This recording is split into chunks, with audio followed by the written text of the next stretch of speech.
It was late afternoon when I glanced at the clock on my office wall, 5:45 p.m.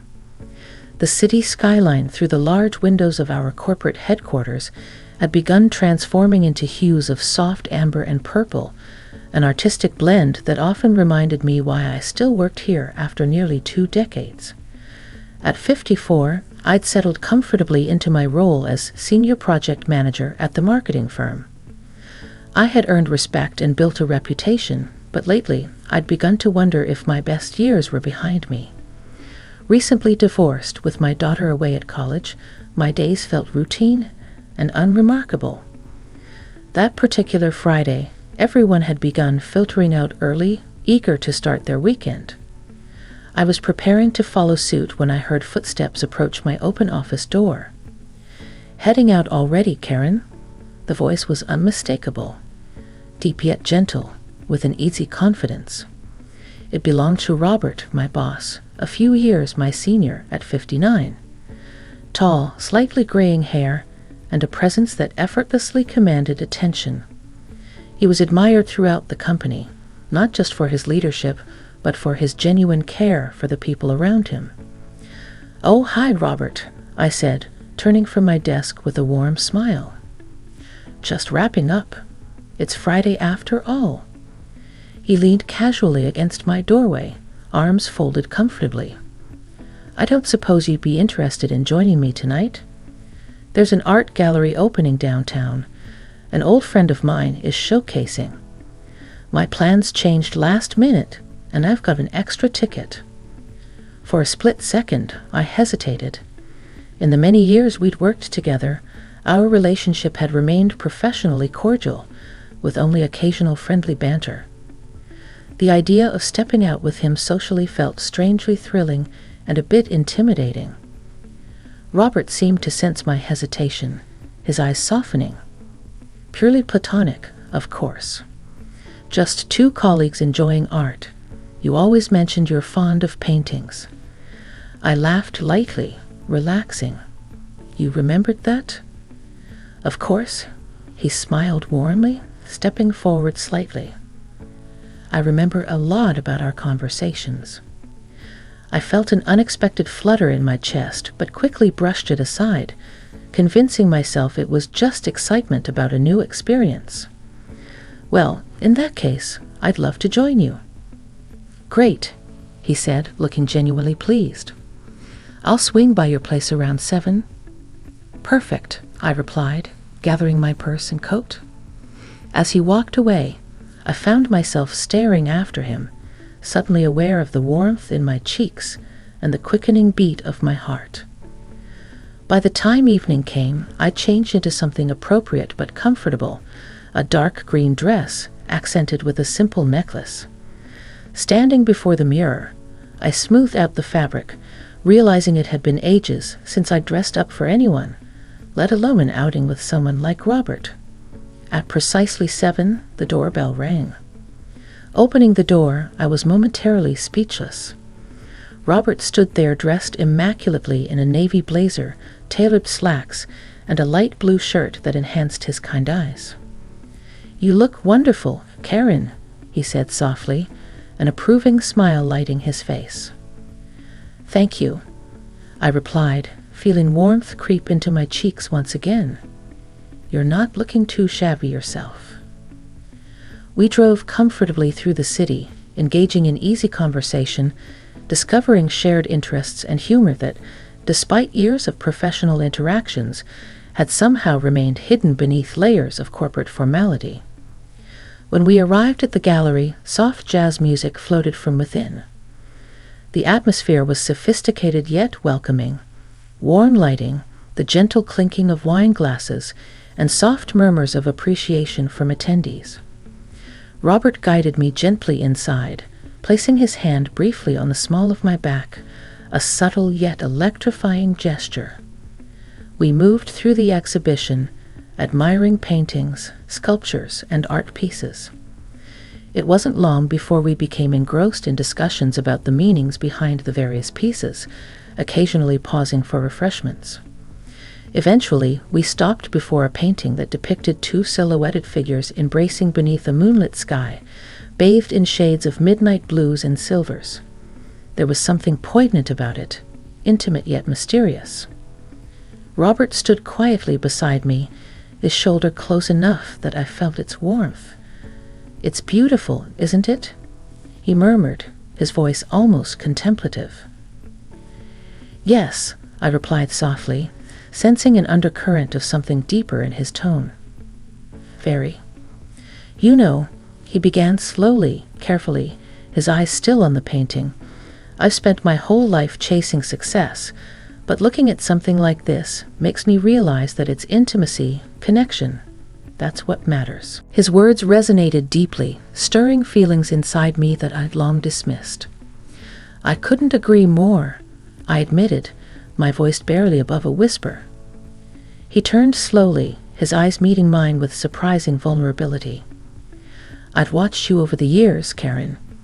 You're strong, independent, incredibly talented, but also warm, compassionate. It's rare." My heart quickened again, and suddenly I was acutely aware of the small distance between us. "That's kind of you to say," I managed softly, unsure of what else to express in that moment. "Perhaps tonight was more than just a fortunate coincidence," Robert said softly, his eyes searching mine gently, asking for permission more than anything. "Perhaps," I echoed, feeling breathless, yet utterly comfortable in his presence. Our conversation was interrupted gently by the gallery owner announcing the end of the evening. Neither of us seemed eager to break the intimacy of that moment, but the announcement gently brought reality back into focus. The ride home was quieter, contemplative, each of us lost in thought. As Robert pulled up to my driveway, he turned to face me, his expression warm yet thoughtful. "Karen," he began, his voice tender, careful. "Whatever happens next, I want you to know how much I respect you." I reached out impulsively, my hand briefly touching his. "I know," I whispered, sincere, "and I appreciate it." He squeezed my hand gently, his eyes holding mine. "Tonight was special." "It was," I admitted, smiling softly. "Unexpectedly special." He nodded, his expression gentle yet hopeful. "Good night, Karen." "Good night, Robert," I replied softly, stepping out of the car into the cool night air. As I watched him drive away, my heart was full of anticipation, uncertainty, and a profound sense of possibility. That night, sleep came slowly, my thoughts filled with memories of soft touches, meaningful glances, and Robert's words echoing quietly in my mind. Little did I know, our evening together was just the beginning of something truly unforgettable, something I never could have imagined. Morning sunlight seeped through the curtains, nudging me awake gently. Lying in bed, I stared at the ceiling, replaying every moment from the previous night. The warmth in Robert's eyes, the tenderness in his voice, the surprising depth of connection we'd experienced. Despite my best intentions, I couldn't stop thinking about him. A text notification broke the quiet. Curious, I reached over and picked up my phone. My heart jumped when I saw Robert's name. "Good morning, Karen. I hope you slept well. Thank you again for last night. I enjoyed every moment." A smile bloomed on my lips as warmth flooded my chest. I replied quickly, my fingers trembling slightly. "Good morning, Robert. I had a wonderful time, too. Thank you for the invitation. It was truly special." I hit send and placed the phone down, wondering what would happen next. My mind buzzed with questions. Was this something we should pursue? Was it wise? And yet, as the minutes ticked by, none of that seemed as important as how genuine our connection felt. Throughout the weekend, we exchanged casual messages, careful yet sincere, each message deepening our newfound intimacy. By Monday morning, anticipation mingled with nervousness as I entered the office building, wondering how our interactions would change. Robert was already in his office when I passed by. Seeing me, he looked up immediately, his eyes warm, inviting me inside. "Good morning, Karen," he greeted softly, standing as I entered. "You look lovely today." I blushed slightly, feeling more self-conscious than I had in years. "Thank you," I replied warmly. "Did you have a good weekend?" He smiled genuinely. "The best I've had in a long time. Thanks to you." The simplicity and sincerity of his words stirred my heart. We stood quietly, the gentle hum of the office outside fading into irrelevance. Slowly, Robert closed the distance between us, careful and respectful, his voice lower, nearly a whisper. "I hope I'm not being presumptuous, Karen, but I'd very much like to see you again. Not just as colleagues, but as something more." My pulse quickened, but I held his gaze steadily, appreciating his directness and honesty. After a moment, I reached out, lightly touching his hand. "I'd like that very much, Robert," I said softly, sincerity coloring every word. His face brightened noticeably, relief and warmth evident in his expression. "Dinner tonight, then? Somewhere quiet?" "Perfect," I agreed, excitement fluttering softly in my chest. Throughout the day, subtle, shared glances and knowing smiles passed between us, amplifying the quiet thrill we both seemed to feel. The anticipation only heightened when Robert picked me up that evening, taking us to a quiet Italian restaurant tucked away downtown. Soft candlelight illuminated our table, casting gentle shadows across Robert's thoughtful expression, deepening the intimate atmosphere. Our conversation flowed effortlessly. Robert opened up about his life beyond the firm, the loneliness he felt after losing his wife several years ago, his hopes, fears, and dreams for the future. I listened intently, touched by his vulnerability, finding comfort in sharing my own truths. The sense of loss after my marriage had dissolved, and my quiet yearning for a meaningful connection. "It's strange, isn't it?" Robert said thoughtfully, swirling his glass of wine. "We've spent years working side by side, yet I feel I've just discovered you this past weekend." I nodded slowly, smiling softly. Sometimes the best connections come when you least expect them. Maybe we weren't ready until now. He reached across the table, his fingers gently brushing mine. "I think you're right." Dinner ended far too quickly, yet neither of us was ready to say goodbye. Robert suggested we take a walk through the city under the gentle glow of streetlights, beneath a clear sky adorned with stars. Strolling slowly, the cool night breeze wrapped around us gently, comforting rather than chilling. Our pace gradually slowed until we found ourselves in a quiet, dimly lit park overlooking the glittering city lights. "Karen," Robert began softly, pausing in front of me, "I want you to know how deeply I value this, us. Your trust means everything." Warmth blossomed in my heart as I held his gaze. "And you've earned that trust, Robert, more than you know." Without thinking, I stepped closer, the gentle pull between us irresistible. Robert responded naturally, his arms wrapping carefully around me. For a moment, we simply stood there, holding each other beneath the quiet stars, the world around us slipping away. Finally, he leaned back slightly, his fingers gently tracing the edge of my cheek, his expression soft, questioning, yet filled with profound respect. "May I?" he whispered gently. My breath caught in my throat, but the trust between us was unbreakable now. I nodded slowly, offering him permission, but more than that, inviting him into my heart. When his lips touched mine, the tenderness was breathtaking. The gentle, soft kiss spoke volumes of mutual respect, attraction, and an unspoken promise.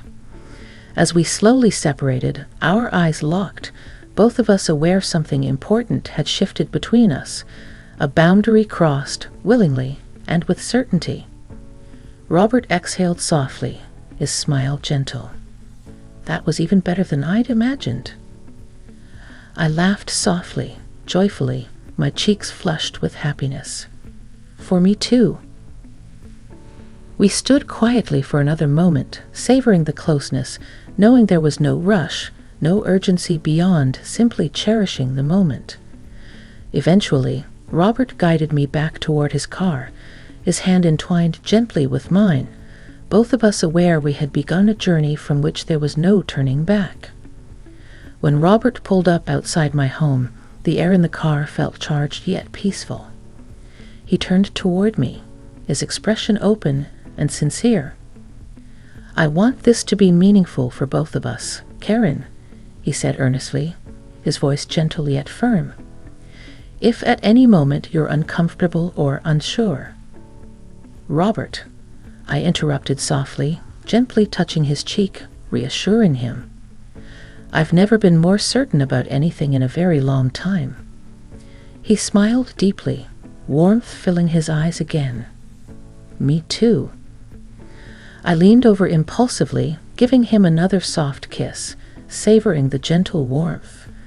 As I stepped out into the cool night air, my heart felt full of newfound hope, affection, and an undeniable spark that ignited something within me I thought I'd long since lost. As Robert drove away, I lingered on my doorstep, reflecting on how much had changed in just a few days. There was uncertainty ahead. There always was. But the future no longer felt lonely. It felt rich with possibilities, challenges, and a companionship that had emerged from an unexpected but profoundly genuine place. Little did I know, however, that our journey was just beginning, and the unforgettable turn our relationship was about to take would soon become something neither of us could ever have imagined. The next several weeks flew by in a blur of newfound intimacy and quiet joy. Robert and I maintained professionalism in the office, mindful of boundaries, yet behind the closed doors of evening, we allowed our relationship to blossom in ways I had never anticipated. For the first time in years, I felt truly seen, heard, and cherished. Yet beneath the surface of happiness, I couldn't help but feel a faint anxiety, a question that loomed quietly, impossible to ignore. How would we handle this newfound relationship openly at work? Were we prepared for how our colleagues might react? My thoughts became particularly heavy one afternoon as I sat in my office, distractedly typing away at a report. A soft knock at the door made me glance up. Robert stood there, holding 2 coffees, his smile gentle yet perceptive. "You look deep in thought," he observed, stepping inside and placing a coffee carefully on my desk. "Everything all right?" I sighed softly, grateful for his presence, but aware I couldn't avoid this conversation any longer. "Robert, I've been thinking, maybe we should talk about where we go from here. Professionally, I mean?" He nodded, not surprised, yet patient and understanding. "You're right. I think we've both avoided it because we're afraid it might complicate things." "Exactly," I said, relieved he put it into words. "The last thing I want is for us, to negatively impact either of our careers or how others see us." Robert took a slow sip of coffee, considering carefully. "Karen, I won't deny it could complicate things, but at this stage in life, I'm more concerned with happiness, honesty, and integrity. If this relationship continues, and I genuinely hope it does, we'll need to be transparent eventually." I admired his candor, relieved we were on the same page. "You're right. I just want us both to feel comfortable and respected." He smiled gently. "We'll figure this out together. Trust me." "I do," I replied softly, feeling warmth bloom inside me again. But just as we shared that quiet moment, my office phone rang unexpectedly. Answering swiftly, I heard Emily, Robert's assistant, sounding slightly nervous on the other end. "Karen, could you come upstairs quickly?" "Robert, too." "Mr. Daniels from corporate headquarters just arrived unexpectedly. He'd like to speak with both of you." Robert and I exchanged an anxious glance, instantly sensing this was no ordinary visit. Mr. Daniels was the senior vice president, notorious for being meticulous and no-nonsense. "We'll be right up," I replied steadily, masking the sudden unease I felt. Minutes later, we entered the sleek conference room upstairs, where Mr. Daniels awaited us. His stern expression softened slightly as he greeted us both cordially. "Robert, Karen, good to see you. Please, take a seat," he instructed firmly yet politely. We complied, tension humming softly in the air between us. "I'll get straight to the point," Daniels began calmly, folding his hands together. "We received an anonymous tip recently. Someone raised concerns regarding your professional relationship. Specifically, they claimed it's become personal." My heart sank instantly. Robert straightened in his seat, composed yet clearly concerned. Daniels held up his hand reassuringly. "Let me be clear. Our company does not forbid relationships between senior staff. However, as you both hold significant positions of influence, there is understandable concern regarding favoritism or potential conflicts of interest." Robert exhaled slowly, nodding in understanding. "We appreciate your honesty, Mr. Daniels. Karen and I planned to disclose this ourselves soon. I assure you, professionalism is, and always has been, our highest priority." Mr. Daniels appeared satisfied but not entirely convinced. "I'm glad to hear that. However, given the circumstances, I must inform you both of a significant upcoming opportunity, one that complicates things somewhat." Robert and I exchanged confused glances, uncertainty evident in our eyes. Daniels cleared his throat softly. "Robert, the board recently approved your nomination as regional vice president. It's a substantial promotion that would relocate you to our San Francisco office within 3 months. Your leadership has long been admired, and you were unanimously chosen." My heart skipped painfully. I glanced quickly at Robert, noting the surprise and turmoil flashing briefly across his face before he composed himself. "That's unexpected," Robert admitted quietly, glancing toward me thoughtfully. "May I have some time to consider?"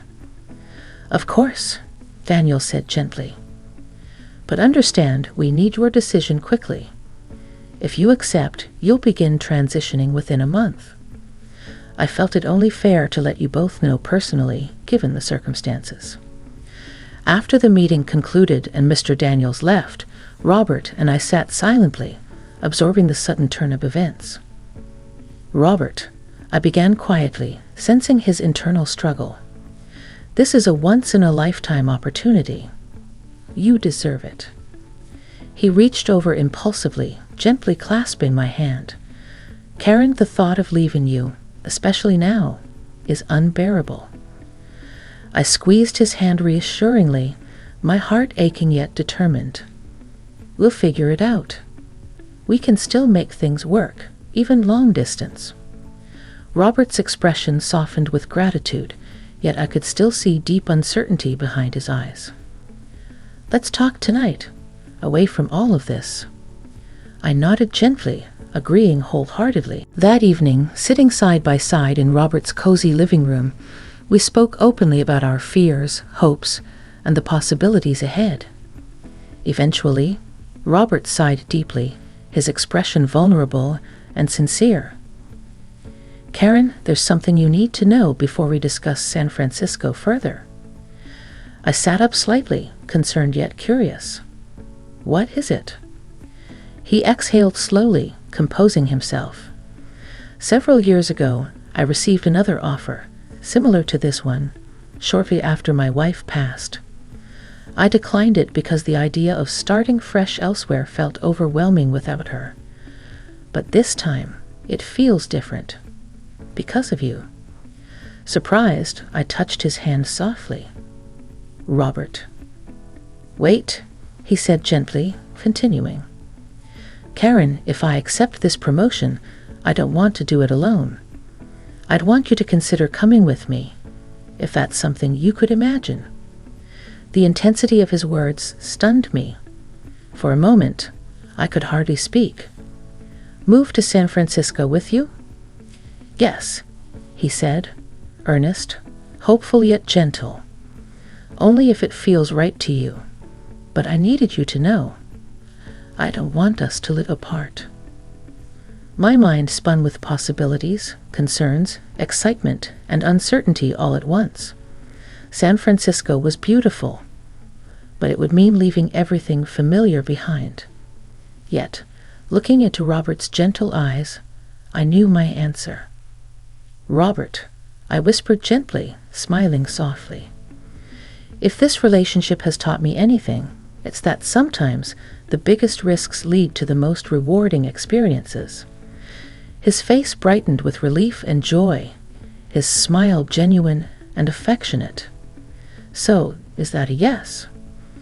I nodded slowly, my heart fluttering with a newfound courage. "Yes, I'd love to join you."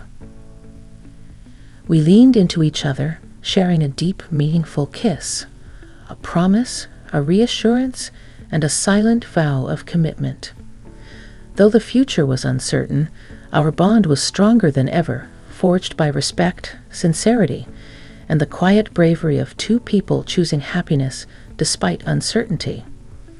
Little did we know, however, that our journey still held surprises neither of us had foreseen. Over the next several weeks, our lives transformed completely. Robert officially accepted the position of regional vice president, and we gradually began preparations for our move to San Francisco. Though there were moments of nostalgia, even sadness, as I prepared to leave behind my long-established life, there was also an exhilarating sense of adventure. A new chapter at 54, filled with possibilities I'd never dared imagine. Our colleagues were surprised when they heard the news, but overwhelmingly supportive. Despite initial whispers and curiosity, Robert and I were relieved to see genuine warmth from those who truly mattered. With each passing day, any lingering doubts about our decision melted away, replaced by a certainty and peace that felt both comforting and liberating. On the evening before our departure, Robert arranged a quiet dinner at his home, a private farewell filled with reflection, warmth, and the gentle anticipation of what lay ahead. Sitting across from each other, candlelight flickering softly between us, Robert lifted his wine glass, his expression both serious and tender. "Karen," he began gently, his voice rich with sincerity, "tomorrow begins a journey I never imagined I'd make again. Honestly, if anyone had told me a year ago that I'd be moving to California, let alone sharing this experience with someone as remarkable as you, I wouldn't have believed it." I smiled softly, touched by his words, warmth blossoming deeply within me. "I feel the same way. It's still surreal." He nodded thoughtfully. Yet here we are, two people who thought their best days might be behind them, now starting fresh, embracing something new. His eyes sparkled gently, his smile tender as he leaned forward. "Karen, thank you for reminding me it's never too late for happiness, for love." My heart quickened gently as I reached out, touching his hand softly across the table. "Robert, I feel exactly the same. You've opened my heart again, showed me that new chapters can still be written." He squeezed my hand gently, his smile widening. "Then let's make sure this next chapter is our best one yet." "Agreed," I whispered warmly. The next morning, as we boarded the plane bound for San Francisco, I felt a rush of emotions, nervousness mixed with excitement, hope tempered with gratitude. Throughout the flight, Robert's calming presence steadied my nerves.